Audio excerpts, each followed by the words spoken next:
va aller défendre la garrigue et nous défendre nous-mêmes par la même occasion. Et c'est comme ça qu'on pourra vivre demain, ici.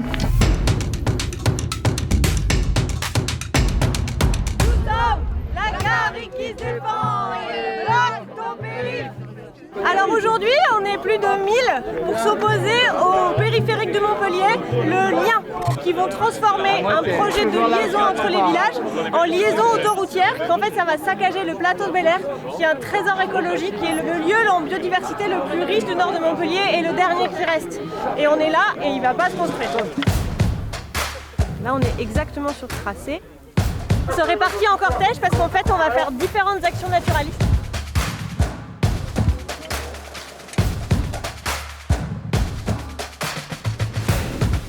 Cet agglomérat de pierre, ça permet aux lézards de trouver un abri et de pouvoir continuer à vivre dans cette garrigue qui a été dégradée par le début des travaux. Là, nous, on montre qu'on est capable de faire autre chose que détruire la biodiversité et qu'on peut au contraire la préserver.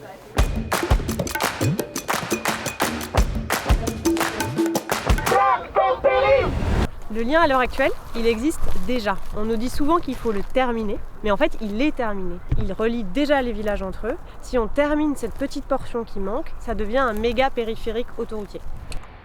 Du coup c'est l'opération hérisson. Ce hérisson géant, du coup il est beaucoup plus puissant et plus fort que les hérissons qui se font écrabouiller à longueur de journée, à longueur de kilomètres sur toutes les routes de France et d'ailleurs. Mais celui-là il est puissant, il a des gros piquants, on va aller le poser sur le chantier.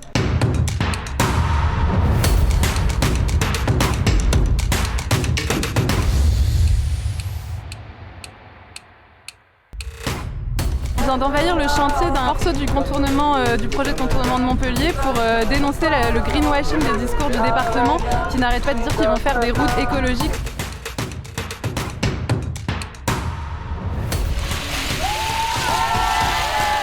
Si on déverse des huîtres, c'est parce que en fait, le département fait beaucoup de publicité sur le fait qu'il est très écologique parce que d'ailleurs il fait des routes en bitume d'huîtres et qu'en réalité, ce qui est vraiment écologique, c'est de ne pas faire de route. Ce projet de route est obsolète, il a été pensé dans les années 80 et c'est tout un modèle de pensée qui nous conduit dans le mur aujourd'hui. C'est un projet de société mortifère, nous on est la vie et du coup il est temps d'arrêter tous ces projets, celui-là comme les autres, partout en France. Et la lutte elle est ici, elle n'est pas finie ici, elle n'est pas finie ailleurs, on sera partout, on sera à Castres-Toulouse, à Saint-Péray pour terminer la saison et on sera perpétuellement le caillou dans leurs chaussures.